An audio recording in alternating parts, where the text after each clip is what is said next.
Hello everyone, welcome back to my channel. It's TreeFan here. In this video, I am sharing with you how I replaced the alternator on my 2007 Lexus RX350. Let's get started. The first thing I will have to do is to remove the engine cover and the plastic panel covering the alternator.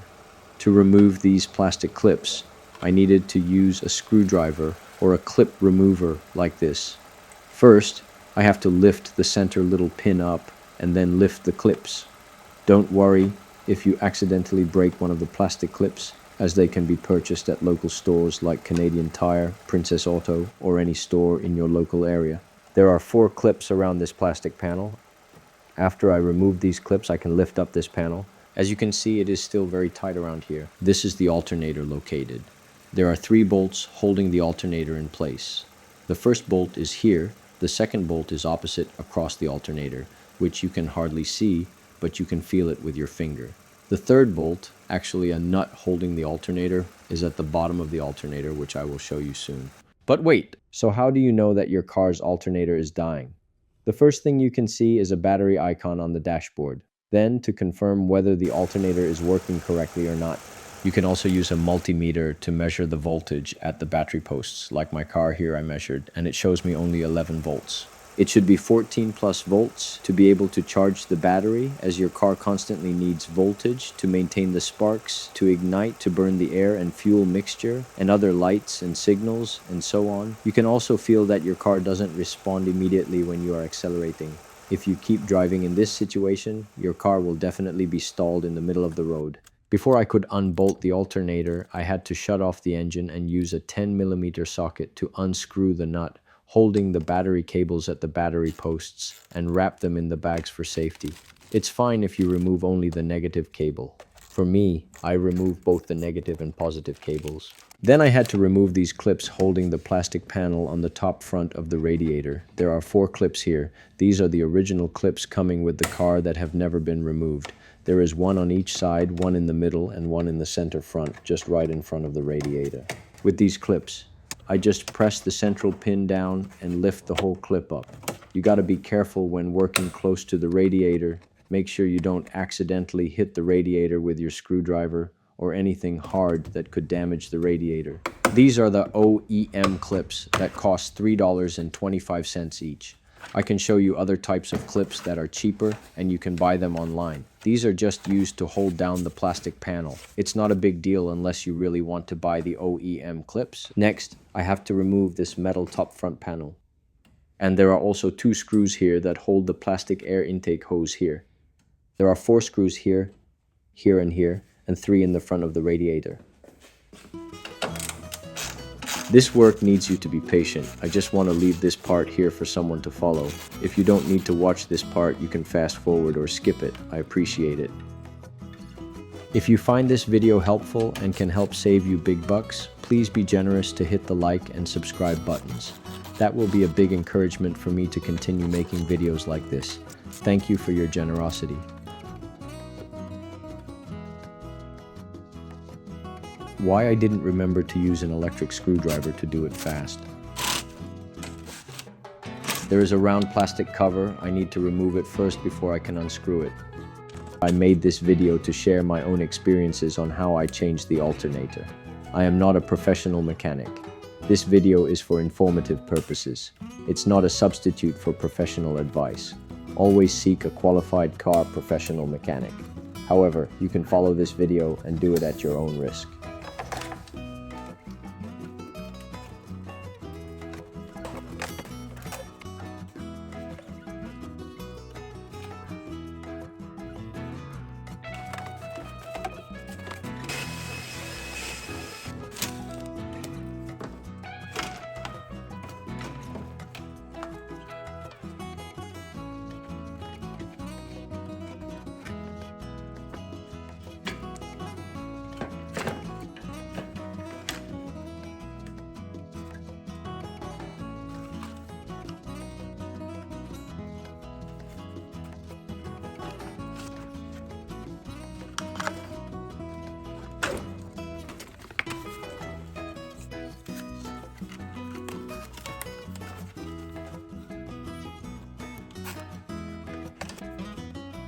A few plastic clips are holding the wires here. I have to be careful to unclip them to remove the wire without damaging the radiator.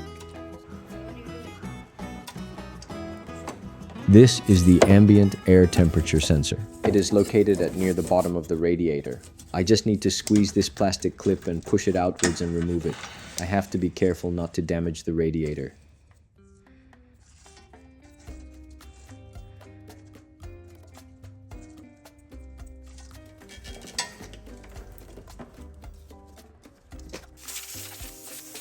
I need to remove the radiator fan. To remove the fan, I need to unscrew the 4 screws. There are 2 on top and 2 at the bottom, which are smaller than the 2 on top.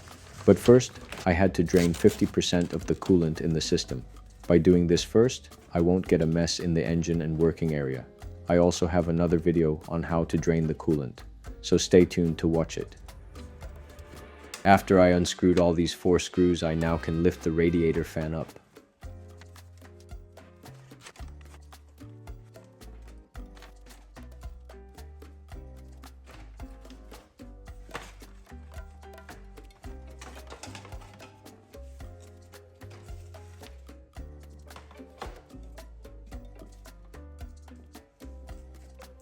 To get more room to work around the alternator, I have to zip tight this coolant hose to a side, then unscrew the wires connected to the alternator.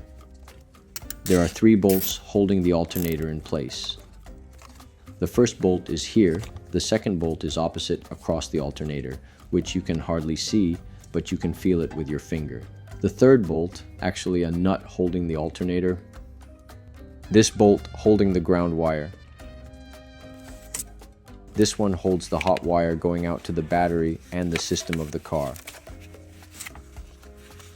All these bolts and nut are 10mm, and I just need to use the 10mm socket to break loose and unscrew them.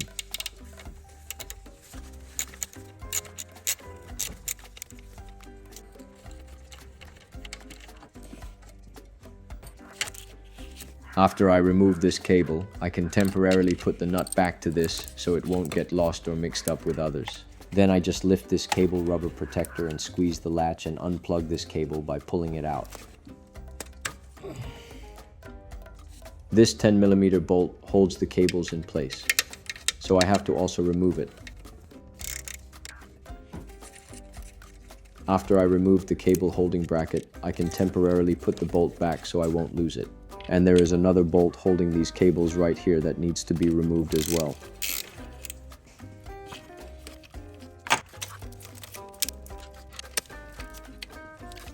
Now I gotta cut this zip tight and wrap all of these cables together and tighten them with a wire, so I will be having more room to remove the alternator. Now I'm gonna use the 14mm wrench to unbolt the first bolt holding the alternator.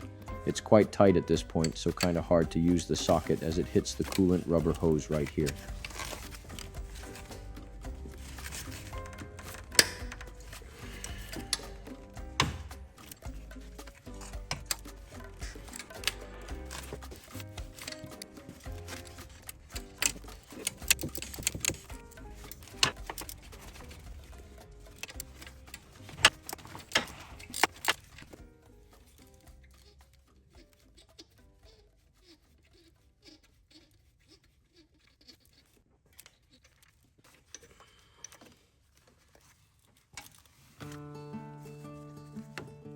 This is a hard part too. This spring clamp is very hard and it's in a narrow space. I can't use only long nose pliers, so I had to use a vice grip and a clip remover to help move it to the coolant metal pipe. Easier than moving it towards the rubber hose.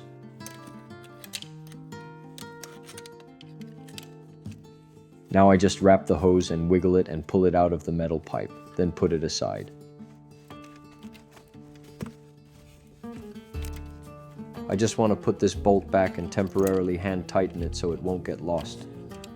I may have to move this clamp a bit so I will have more room to work around the alternator. I want to tell you that I have to use the belt tool with a shallow 14mm socket and a long handle to loosen the belt before I unbolt the second bolt and then the third nut at the bottom of the alternator. If you don't loosen the belt first, you can hardly remove the bolt. You can purchase this tool at your local auto parts store. This is a 14mm bolt where I put the shallow socket in and push the handle towards the windshield to loosen the belt tension. After making it towards the windshield, I used a good zip tie to hold the handle in place so that I could pick up the belt and move it off the pulleys. You can refer to this diagram. It is for the Lexus RX350 from 2007 to 2010, as far as I know. If you know of any other years and models of the Lexus RX350 that can use the same diagram, please drop a comment below. That will also help others.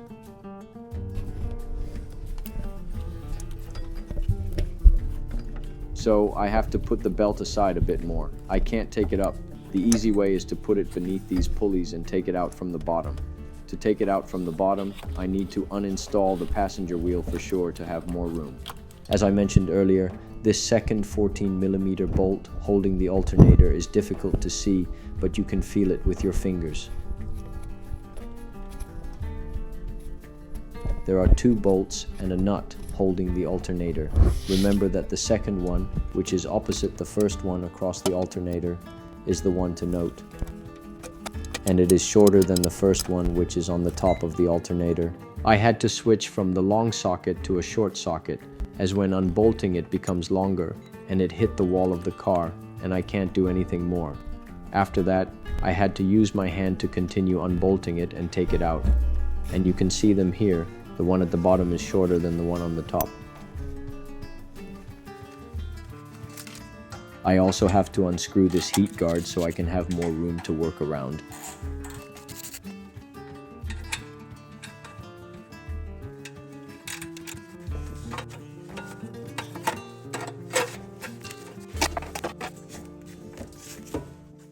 Also have to move this oil deep stick away.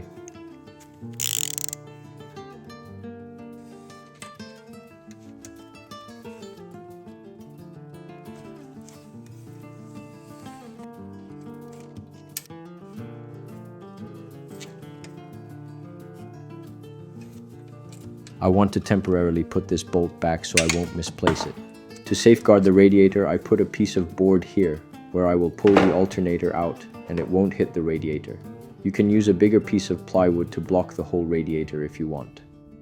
As I mentioned earlier, I need to unscrew this third bolt, which is actually a 14mm nut at the bottom of the alternator, before I can remove it.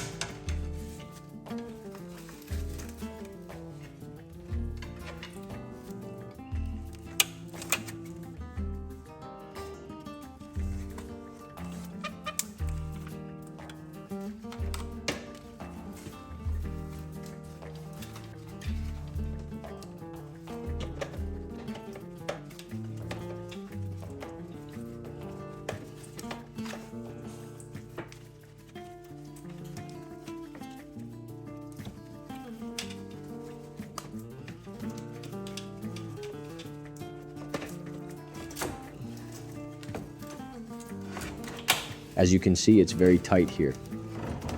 I gotta be careful, but it flipped off my hand, but thanks to this board, it didn't hit the radiator. It weighs around 5.6 kilograms. This is the original one, or you can call it the OEM. It came with the car, and I never changed it once. It lasted over 10 years. There are remanufactured alternators in the market, and they cost half price or less compared to the OEM. So I decided to purchase the OEM, the genuine one, for peace of mind. And I believe it will last longer than the remanufactured one, or it's called the Reman. By the way, I also purchased a new belt for this new alternator so they can work best together. This belt is also a genuine belt made in Japan.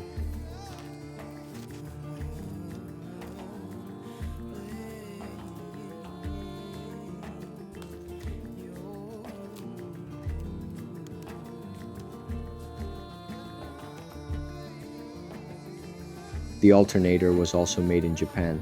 The old alternator I just removed was made in the USA.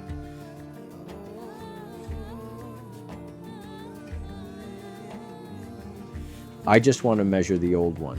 It is 18 centimeters.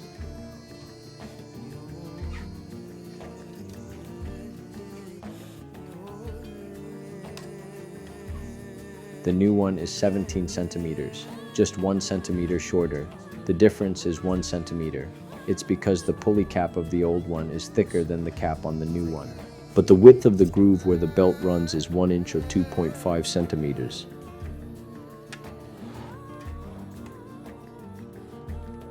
The new alternator doesn't come with this bracket, bolts, or nut at all, so I have to remove this bracket from the old alternator and move it to the new one. It is just a 10mm bolt. Talking about the weight, the old and the new one, they both have the same weight, which is 5.6 kilograms.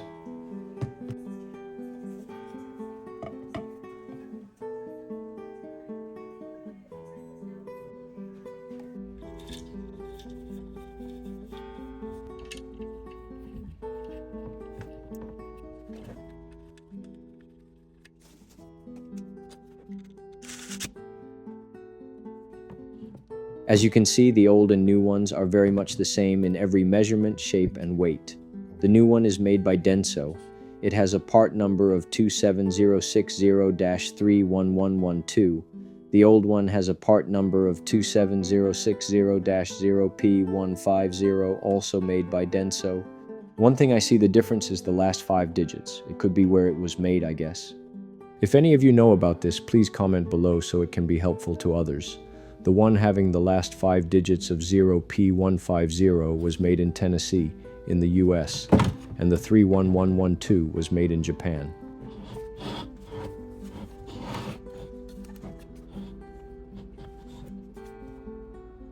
By the way, I also purchased a new belt for this new alternator so they can work best together. This belt is also a genuine belt made in Japan, and its part number is 90916-A2010. And you can also see that the width of the belt is 1 inch or 2.5 centimeters. It perfectly fits into the groove of the pulley. Yeah, it's just a quick review and comparison of the two alternators.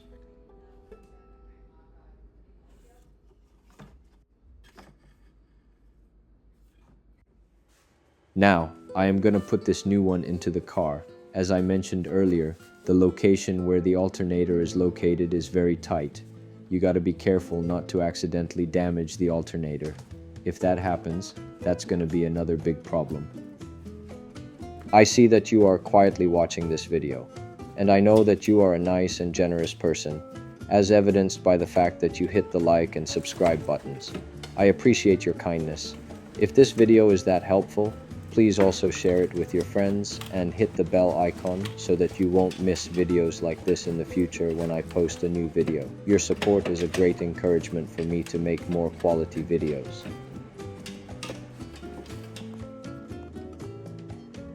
As I mentioned earlier, there is a 14mm nut down here. I gotta put the hole on the bracket that I previously mounted on the alternator onto the bolt hanging out from the engine.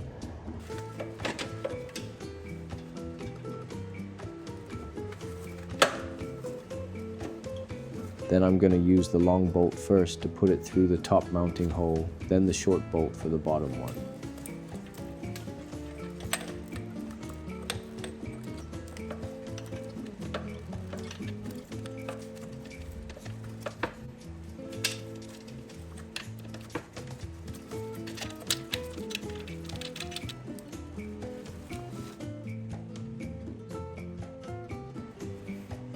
To make it easy to put the bolt in, I need to use the 14mm shallow socket with this long handle to snap onto the tension pulley and push it towards the windshield. Then I'm going to use the U-clamp to hold this long stick to the pushing right here.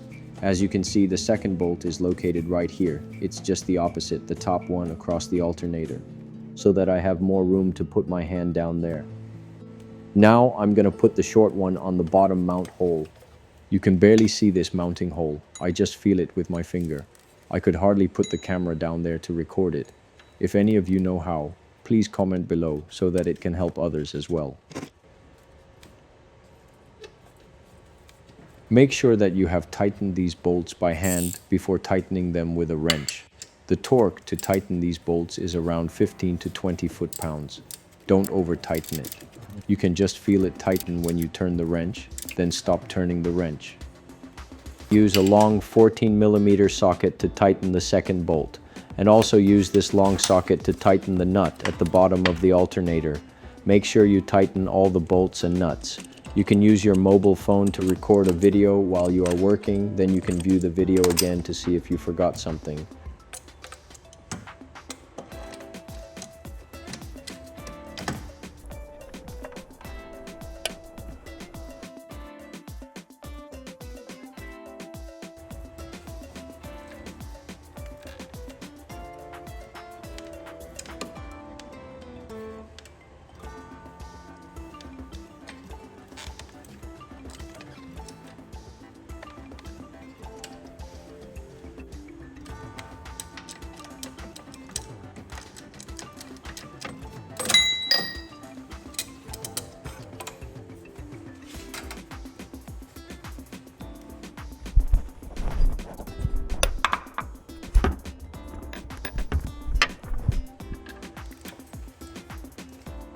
Now I have to use a 3-inch extension and this long socket to tighten the nut at the bottom of the alternator.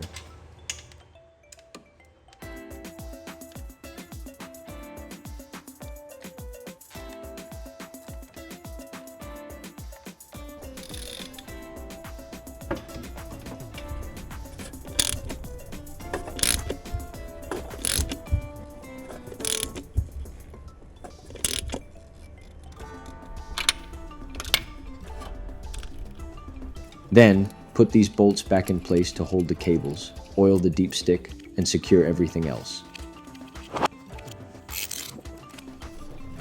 I'm gonna put this cable in. Pay attention that the cable that has 2 legs has to go into this terminal. I have to remove a nut from the old alternator and put it into the new one.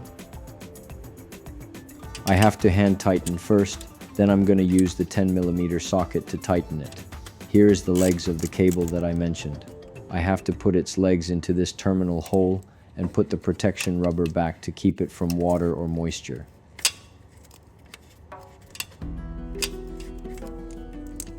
And then put this bolt back in place to hold these cables.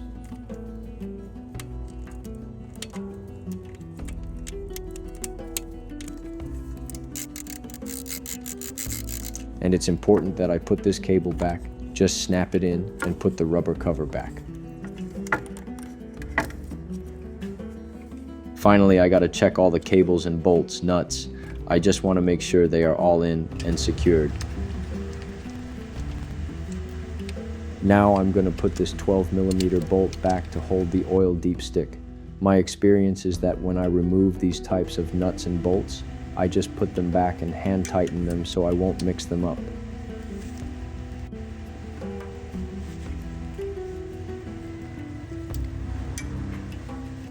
Then I'm going to put the heat guard back and put 3 little bolts back.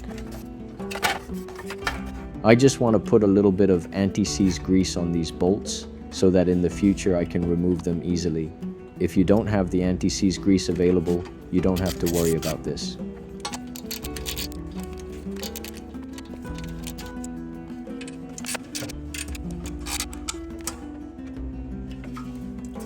Now, it's time to remove the old belt and put the new belt in. I have to use this belt tool again to snap its 14mm into the tension pulley and push it towards the windshield and lock it with a U-clamp. To make it easy, I have to remove the tire, the passenger tire. The reason I didn't remove the tire until this necessary moment, because if I removed the tire at the beginning, I wouldn't feel safe while working on these things. I didn't actually need to remove the tire until now. Please make sure that when you jack up the car, you must have a jack stand underneath the car, since that jack may anytime leak and collapse while you are working underneath. That will be too dangerous, and that would be a big problem. In the case the jack collapses, you still have the jack stand to hold the car's weight. And try not to linger so long underneath the car if not necessary. I recommend that you seek professional advice to do this. I am not a professional mechanic. I just want to share my own experience. If you follow this video, you do this work at your own risk. Then I have to remove this plastic mud guard plate. There are 2 bolts and a plastic clip here.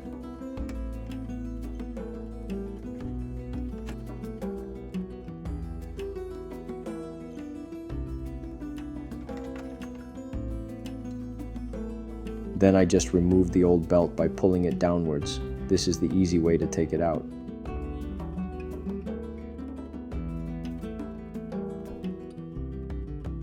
The belt has the same part number and same width. The belt has the same width with the old one, also have the same length.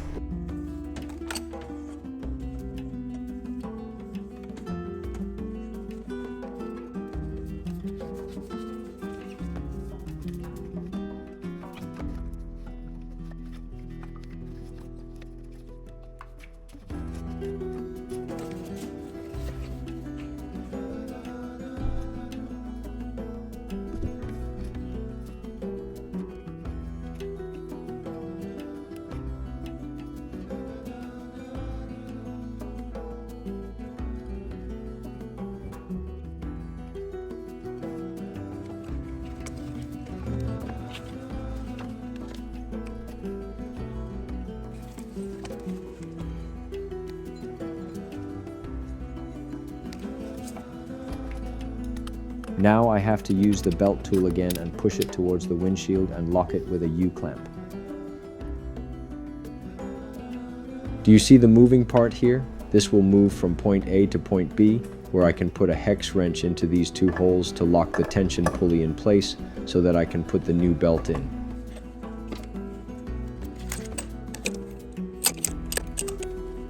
And going down here, I'm going to use a 5mm hex wrench to put into these two holes to lock the pulley in place.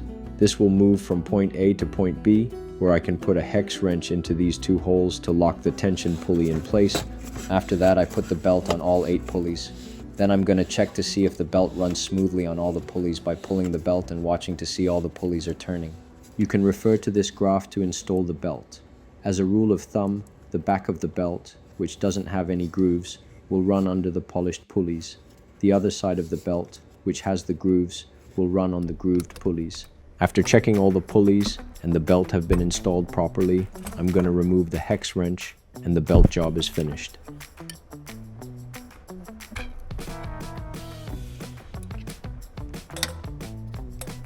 Now I'm going to put the mudguard back, screw in the 2 bolts and install a plastic clip.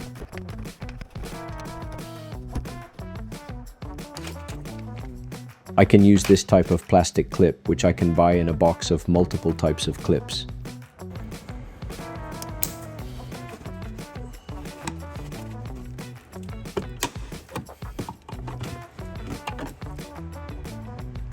Put the wheel back on and torque it properly at 80 pounds.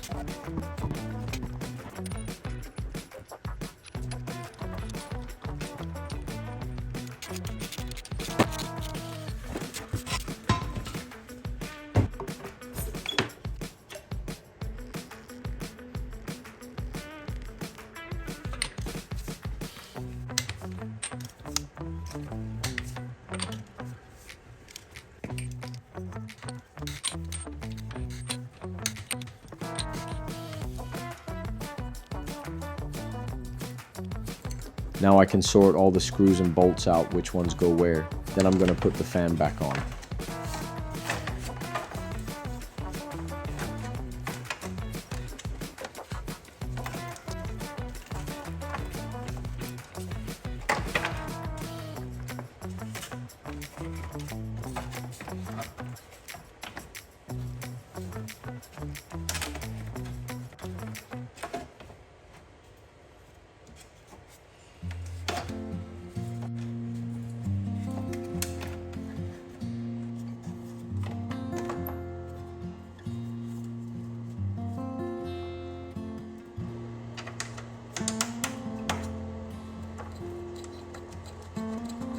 I'm going to put all 4 bolts in, and remember, always hand tighten them first.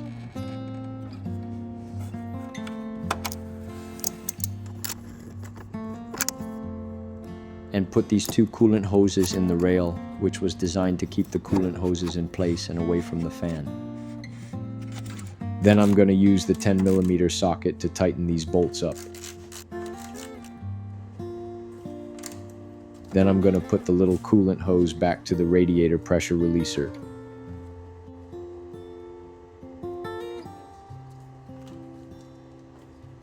Next, I'm gonna put all these wires and cables back in place where they were.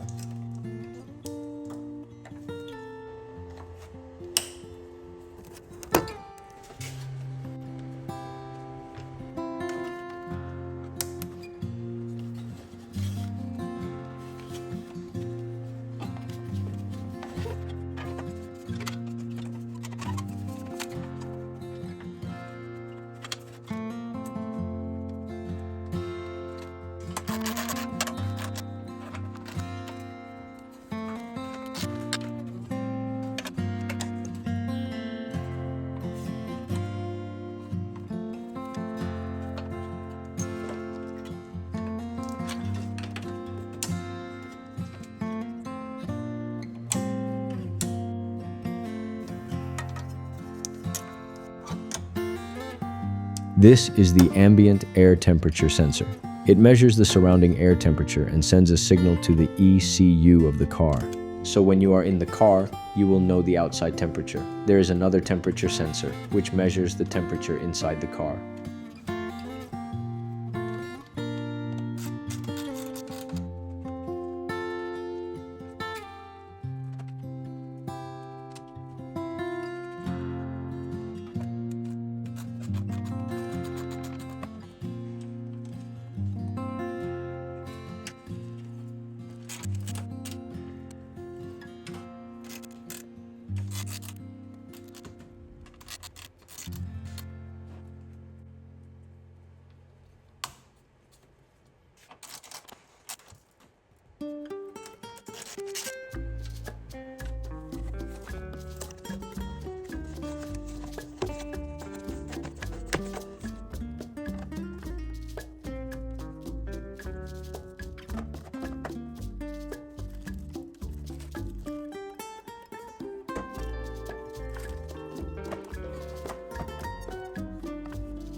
You can fast forward this section of the video if you don't want to watch it. I just want to leave this so others can follow. Hope you understand. Thank you.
Last time I had drained about 5 liters out of the system. Now I'm going to put 5 liters back in. It's recommended to use super long life coolant, or which is called antifreeze, which I can buy at a local dealer.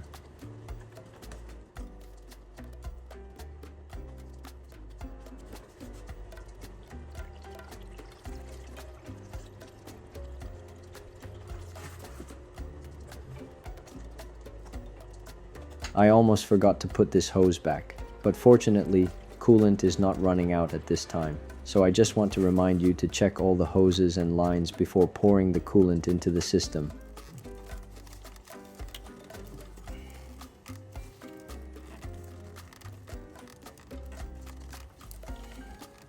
Just wiggle the hose while pushing it towards the metal pipe here and put the clamp back.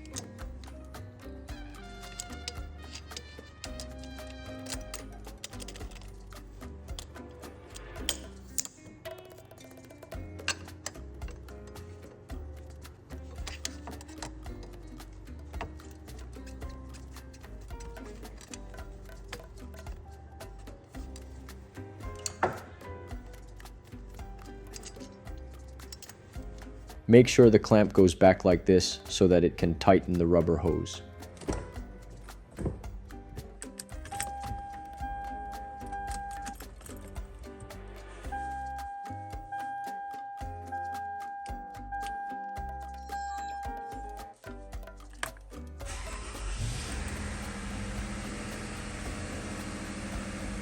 Now I no longer see the battery icon on the instrument panel. Now I can have peace of mind that my car won't stall in the middle of the road, as I have replaced the battery, alternator, and the new belt.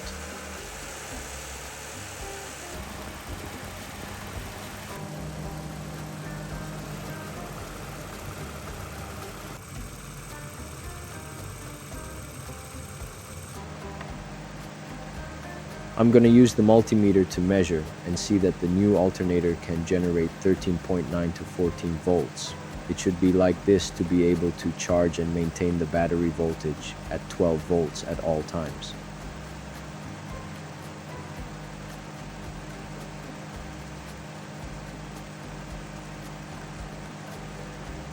Now I'm going to turn off the car and add some more coolant into the system, because last time I drained 5 liters out of the system.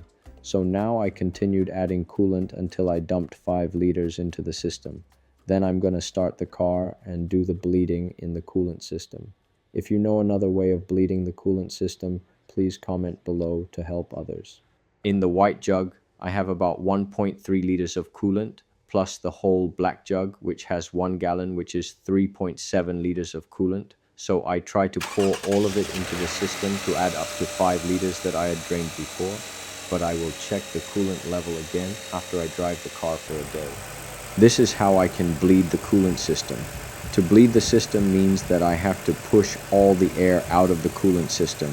As you can see, the bubbles keep going up, and I keep the engine running until there is no bubble coming up. Then I know that there is no air in the coolant system. Like I said, if you know another way of bleeding, please comment below. It can also help others.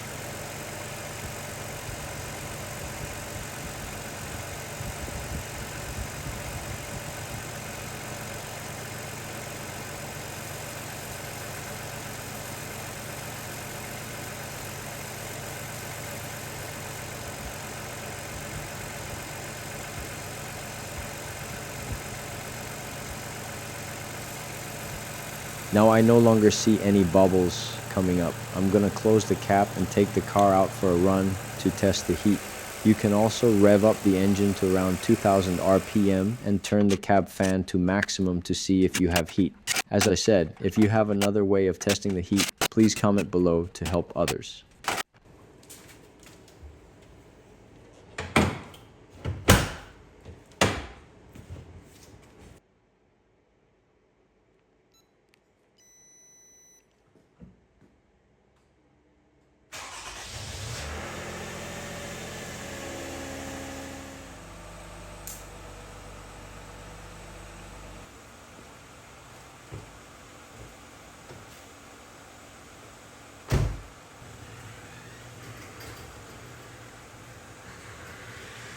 After I drove for about 3 to 4 kilometers, I could feel the heat blowing out to my face, and I knew for sure that everything I did was correct and proper.